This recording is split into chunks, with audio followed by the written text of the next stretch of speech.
Hey everyone, welcome to this explainer. Okay, so today we're looking at something that, let's be honest, usually induces an immediate eye roll. Administrative academic paperwork. Yeah, I know. Specifically, we're talking about the project progress form.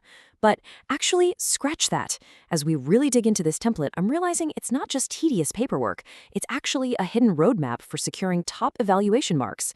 Let's explore how we can take this kind of dry requirement and turn it into a surprisingly powerful tool for you.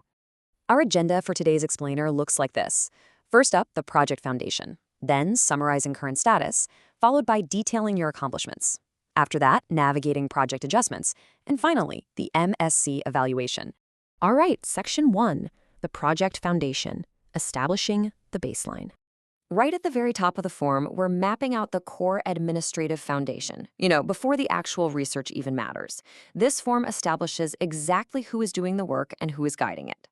So you've got your basic student info, sure, but more importantly, it asks for the name and the exact designation of your project guide and co-guide.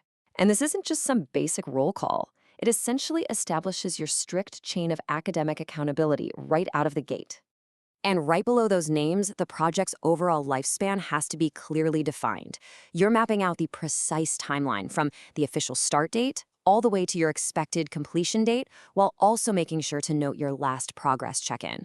It's actually kind of fascinating because getting these exact dates perfectly accurate proves to your evaluators that you have a really realistic grip on your own time management. Moving on to section 2, summarizing current status. Where are you now? Okay, here is where we get an immediate pulse check. The form asks for your completion status. The options are in progress, completed, or even not started. And I know, it seems like a super basic multiple choice question, but this single selection is absolutely crucial. It instantly calibrates the evaluator's expectations for literally every single detail you provide next. Then, under description of progress, there's a requirement for a brief description and your current status. The absolute key word to remember here is brief. Guys, this isn't a sprawling novel, it's an elevator pitch of your recent efforts. It's basically answering this question. If you bumped into your head of department in the hallway, how would you confidently summarize your work in, say, 30 seconds? That's what goes here. Okay, section 3, detailing your accomplishments. The evidence. Now, words alone just aren't going to cut it here. The form explicitly demands physical proof of your accomplishments since your last update. So this means attaching things like data summaries, detailed progress reports, concrete examples of completed work, and any supporting visuals. If you're claiming you built a prototype or, ran a complex data model, well, this is the exact spot to drop the mic and provide the hard evidence to back it up. Next up, section 4, navigating project adjustments, pivoting with purpose. Look, it's a fundamental truth of research, right? Absolutely no project ever goes exactly to plan. And the beautiful thing is the form actually leaves space for this. If you need to tweak your objectives, shift the scope around, or maybe extend the timeline, you just have to specify those modifications and, this is the important part, explain the why. Did a data set fall through? Did early testing reveal a way better path?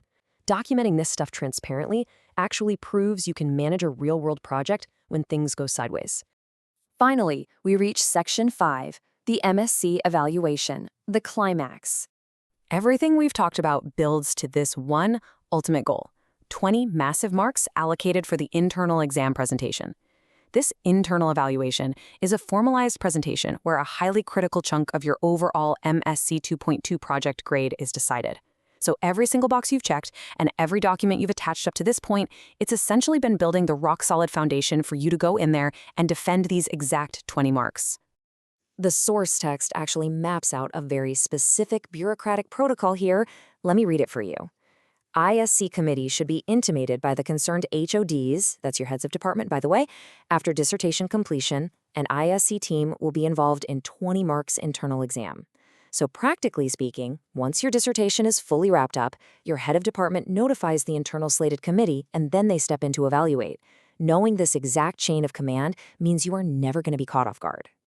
At the very bottom of the form, there is a final box for additional comments or concerns. This is literally your last chance to speak directly to the evaluators. Do you foresee a major roadblock coming up? Do you need specific lab resources? Leaving a proactive note right here demonstrates incredible foresight on your part. But it also begs a much larger question that I want to leave you with today. If the ability to master this kind of bureaucratic communication is this heavily weighted in securing your degree, well, how much more critical will it be when you're out there pitching for actual research funding in the real world?